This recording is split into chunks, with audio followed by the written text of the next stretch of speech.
I felt a rush of excitement over my latest promotion and couldn't wait to share the news on my 5th wedding anniversary with my husband David and my mother-in-law, Mrs. Morrison. But everything I expected for the night was shattered beyond recognition. Instead of a celebration, I was faced with an anger so intense it left me breathless. In a shocking turn of events, David stood up and grabbed the anniversary cake, throwing it straight onto my head, leaving me drenched and stunned. At that moment, a fierce determination ignited within me. I knew I had to leave this toxic relationship, but I couldn't just walk away. I wanted revenge. Just a few weeks later, my life began to change in ways I never anticipated. What followed would leave everyone speechless. My name is Amanda, and I'm a financial analyst living in Boston. It's amazing how life can turn in the blink of an eye. I used to think everything was going according to plan and that my life was perfect. But on the night of my 5th wedding anniversary, everything shifted. I recall that evening vividly, the sun setting and casting a golden glow over the city, while I buzzed with excitement. I had just received a major promotion, something I had worked tirelessly for over several years. I prepared to share this milestone with David and Mrs. Morrison during our anniversary dinner, hoping for laughter, smiles, and perhaps even a toast to mark my success. The restaurant was chic, the lighting soft, and there was a gentle clinking of glasses around us. Seated at our table, I took a moment to appreciate the beautiful surroundings and the company. David had always been my greatest supporter, or so I believed. He smiled at me, his eyes lit with anticipation as I gathered the courage to announce my news. "David, Mrs. Morrison," I said, heart pounding. "I have some fantastic news. I've been promoted to senior financial analyst." The words lingered in the air as I waited for cheers, applause, or at least a few congratulatory words. But instead, I was met with a heavy silence. Mrs. Morrison's expression darkened, and a chill ran down my spine. "Is this why we raised him?" She finally spat, her voice dripping with disdain. "To be overshadowed by his wife's career." I blinked, stunned by her reaction. I had anticipated pride, or at least some happiness. Instead, I felt like I had just committed a crime. David shifted uncomfortably in his seat, and I saw the conflict in his eyes. He wanted to support me, but he was caught between me and his mother. "Mom, it's great news for Amanda. We should be celebrating her achievement," he said weakly, but his voice lacked conviction. Mrs. Morrison wasn't finished. "What about starting a family, Amanda?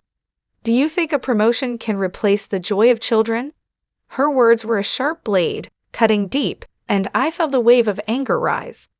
I took a steadying breath, struggling to keep my composure. "I believe I can balance both my career and family, Mrs. Morrison. This promotion means a lot to me." David looked down at the table, avoiding my gaze. "Amanda, maybe we should consider what Mom's saying," he murmured, his tone cool and distant. My heart sank. This wasn't the supportive partner I thought I had married. "I can't just quit my job to meet your mother's expectations," I replied, trying to keep my voice steady. "I deserve respect for my hard work." The tension grew thick, and I could feel the eyes of other diners on us. David's demeanor shifted, and I saw the frustration building. "You're being unreasonable, Amanda. You're my wife, not my competitor. Why can't you see that?"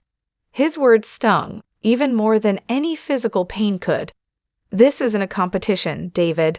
I'm trying to share my success with you," I replied, voice trembling, tears threatening to spill. Mrs. Morrison leaned in, her gaze piercing. "You need to think about what's best for this family, not just your career ambitions." I felt trapped. "This is who I am, and I won't give it up, not for anyone," I snapped, anger and desperation fueling my words. I was fighting for more than just my career. I was fighting for my identity. David stood abruptly, his body tense. "You just don't get it, do you? You're putting your career above everything else. Marriage is about sacrifice." In that instant, I saw his mother's influence twisting his perception of our marriage into something suffocating. I had always believed we were a team, but now I felt like a stranger in my own life. Sacrifice shouldn't mean losing yourself, I retorted, my cheeks burning. I deserve to have my dreams too. The argument reached its peak, and in a shocking moment, David reached for the cake and, in a blind rage, threw it directly onto my head. Gasps echoed around the restaurant, silencing conversations. I stood there, covered in cake, feeling humiliated. For a moment, the world seemed to freeze. My heart pounded, and I felt the betrayal sting more than any physical pain. As I stood there, tears streaming, I realized this was a turning point. The trust I once had in David crumbled. I pushed the cake off my face, heart racing, a surge of resolve rising within. I couldn't let this define me. I would reclaim my life. The evening had begun with excitement, but ended in chaos. As I left the restaurant, a whirlwind of emotions coursed through me, anger, fear, and a glimmer of hope. It was time for a change, and I was ready to face whatever lay ahead. As I stumbled out into the night, the cool air grounded me in reality.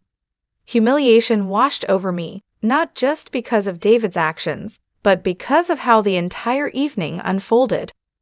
What should have been a celebration had turned into a nightmare. As I drove home, I replayed the events repeatedly in my mind. How had it come to this? The man I loved had thrown a cake at me, and his mother's influence had turned him against me. I thought about the life we had built together and the dreams I had once cherished. Now I felt like a ship adrift at sea. When I finally reached home, the silence was deafening. I dropped my keys on the counter and sat down, still in shock. The walls seemed to close in, and I could hear my own heartbeat echoing in my ears. I pulled out my phone and stared at the screen. No messages from David, no apologies, no concern, nothing. I called my closest friend and colleague, Emma. I needed someone to talk to, someone who would understand. After a few rings, she picked up. "Amanda, is everything okay?" Her voice was filled with worry. "No, Emma, it's not. You won't believe what just happened," I stammered, my voice trembling. "What happened? Are you all right?" she pressed. I took a deep breath, steadying myself. I announced my promotion at our anniversary dinner, and everything spiraled out of control. Mrs. Morrison lashed out, and then David, he threw the cake at me, I whispered, disbelief still coloring my tone. A heavy silence hung in the air for a moment. "Oh my God, Amanda, are you hurt?" she asked, alarm rising. "I'm fine physically, but emotionally, I don't know. I feel like everything I believed about our marriage has crumbled," I admitted, my voice breaking. "Listen, you need to get out of that situation. You don't deserve to be treated like this," Emma said firmly, her words a lifeline pulling me back from the edge of despair. "I know, but it's complicated.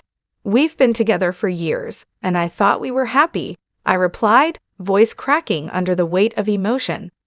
"Sometimes the people we love can change, especially under pressure. You need to think about what's best for you now," she urged gently. As I listened, a wave of realization washed over me. I had sacrificed so much for this relationship, and now I was left feeling lost and alone. "I think I need to speak to a divorce attorney," I whispered finally, the words tasting foreign yet strangely liberating. "Do it. I'll be here for you every step of the way," Emma assured me. "You deserve happiness." After hanging up, I felt a mix of fear and determination. The thought of taking that step terrified me, but it was also empowering. I knew I had to reclaim my life, and that meant making hard choices. The next morning, I woke up with a heavy heart, but a clearer mind. I called a divorce attorney recommended by Emma. "Hello, my name is Amanda. I need to file for divorce," I said as soon as the call connected. "Understood.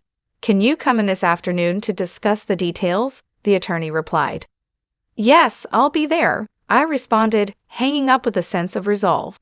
I was taking control one step at a time. At work, I tried to maintain a sense of normalcy, but I felt the weight of the previous night's events pressing down on me. My boss, Mr. Davidson, noticed my distraction during the morning meeting. "Amanda, is everything all right? "You seem a bit off today," he asked gently. "I'm dealing with some personal issues, but I'll manage," I replied, forcing a smile. "You know you can talk to me if you need to," he offered, his tone warm and understanding. "Thank you, Mr. Davidson. I appreciate it," I said, feeling grateful for his support. It was comforting to know I had allies at work. Later that day, Emma surprised me with lunch. "I thought you could use a break," she said, sliding into the chair across from me. "How did the meeting with the attorney go?" "I haven't gone yet," I admitted. "I'm nervous about what's next." "Just take it one day at a time. You're stronger than you think, Amanda," she encouraged. Her words sparked a tiny flame of hope. As the afternoon wore on, I lost myself in my work, trying to escape the emotional turmoil churning inside. I focused on numbers, spreadsheets, and analysis, anything to keep my mind occupied. Finally, it was time for my appointment with the attorney. I took a deep breath before stepping into the office, my heart pounding. The attorney, a poised middle-aged woman named Susan, greeted me with a warm smile. "Let's get started," Susan said, her tone professional yet empathetic. "Tell me what's been going on." I poured out my story, detailing the emotional and mental struggles I had faced. As I spoke, a sense of empowerment grew within me. I wasn't just a victim anymore, I was taking action. "Amanda, it sounds like you've made the right choice for yourself. You deserve to be in a healthy, supportive environment," Susan said, her words resonating deeply. After our meeting, I left the office feeling a mix of anxiety and exhilaration. I had taken a significant step toward reclaiming my life. The path ahead would be challenging, but I was ready to face it. I would no longer be defined by someone else's expectations. I would find my voice, my strength, and my freedom. The weeks following that anniversary dinner were a whirlwind of emotions and hard decisions. After meeting with Susan, my divorce attorney, I began the grueling process of separating my life from David. Each day felt like a tug of war between dread and hope, a battle between my fears and my determination to reclaim my identity. At work, I immersed myself in projects, driven by my fresh promotion. I wanted to prove myself, not just to others, but to myself. Mr. Davidson continued to check in on me.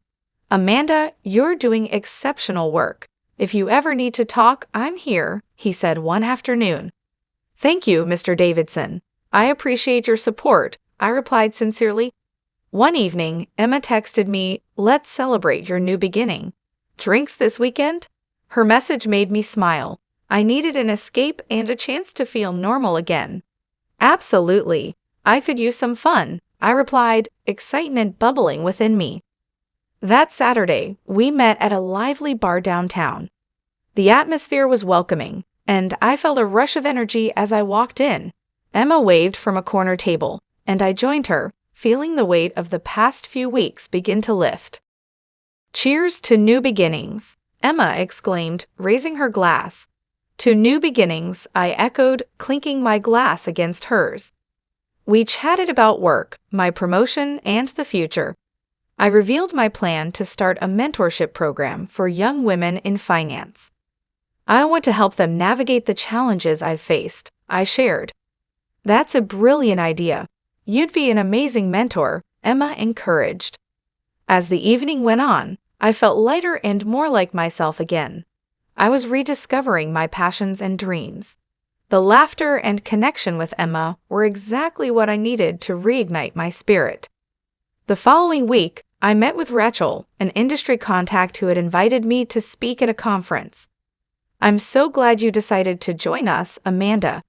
Your story can inspire so many," she said as we settled into a cozy cafe. "I hope so. I want to empower others to find their voices," I replied, feeling a surge of determination.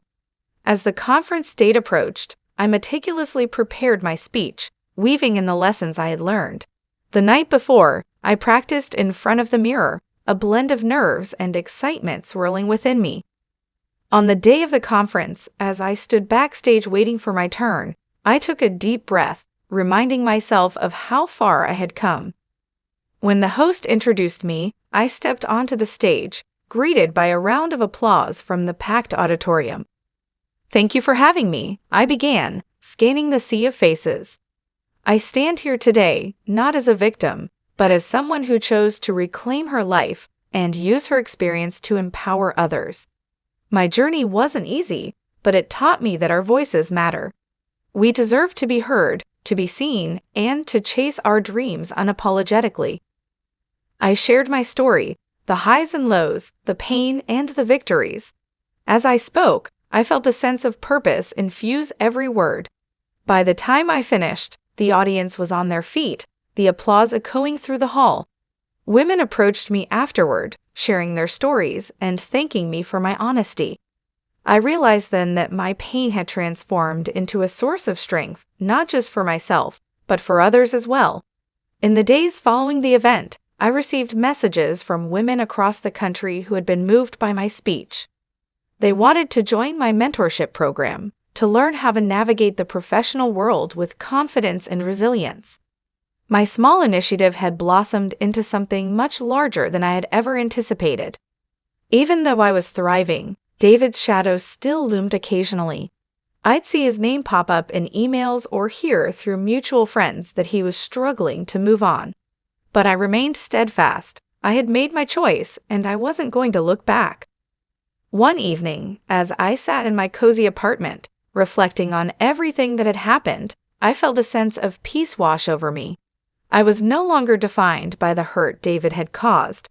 I had built something meaningful, not just for myself, but for others too. My life was full of purpose, and I had found my voice again. A few months later, my program received a nomination for a prestigious award recognizing contributions to gender equality in the workplace. I was stunned and humbled. When the night of the award ceremony arrived, I found myself surrounded by supportive colleagues and friends, including Emma, who had been my rock through everything. The host called my name, and I made my way to the stage, the applause filling my ears. "I'm honored to receive this award," I said, gripping the microphone. "But this isn't just my achievement. It's the achievement of every woman who has ever been told that her dreams were less important, that her voice didn't matter. We all deserve to be heard, and we all deserve to succeed." Tears pricked my eyes as I spoke. This moment was more than I could have ever imagined. I was no longer just Amanda, the woman who had struggled to find her place. I was Amanda, a mentor, an advocate, and a beacon of hope for others. As I stepped off the stage, Emma enveloped me in a tight hug. "You did it," she whispered, her voice thick with emotion. "We did it," I corrected, smiling through the happy tears. "I couldn't have gotten here without you." In the months that followed, my life continued to evolve. The mentorship program expanded, reaching even more young women eager to learn and grow.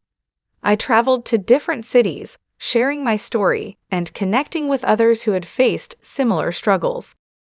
One day, after wrapping up a workshop in New York, I received an unexpected call. It was from a major publishing company interested in turning my story into a book. They believed my journey could inspire countless others, and they wanted to share it with a broader audience. I was speechless. Writing a book had never crossed my mind, but the opportunity felt like the culmination of everything I had been working toward. I agreed, and soon, I found myself poring over my experiences, each chapter a testament to resilience and growth. When the book was published, it received an overwhelming response. Readers from all over the world reached out, sharing how my story had given them hope and courage. I knew then that I had truly turned a painful chapter of my life into something positive. The book's success opened new doors. I was invited to speak on television, attend major events, and consult with companies on how to create more inclusive work environments. My life, once so broken and uncertain, had transformed into a journey of purpose and empowerment. Years passed, and one sunny afternoon, as I stood in front of a room filled with eager young women at a mentorship event, I realized how far I had come. The woman who had once been humiliated and cast aside was now a symbol of resilience. I had reclaimed my life, found my voice, and, in the process, had become a guiding light for others. Looking out at the sea of faces, I felt a swell of pride and gratitude. Remember, I told them, my voice steady and strong. Your story is yours to write. Don't let anyone take that away from you. Chase your dreams, speak your truth, and never settle for anything less than what you deserve. The room erupted in applause, and as I looked around, I knew that this was just the beginning. My story wasn't just about overcoming a toxic relationship. It was about rediscovering who I was and using that strength to build something beautiful.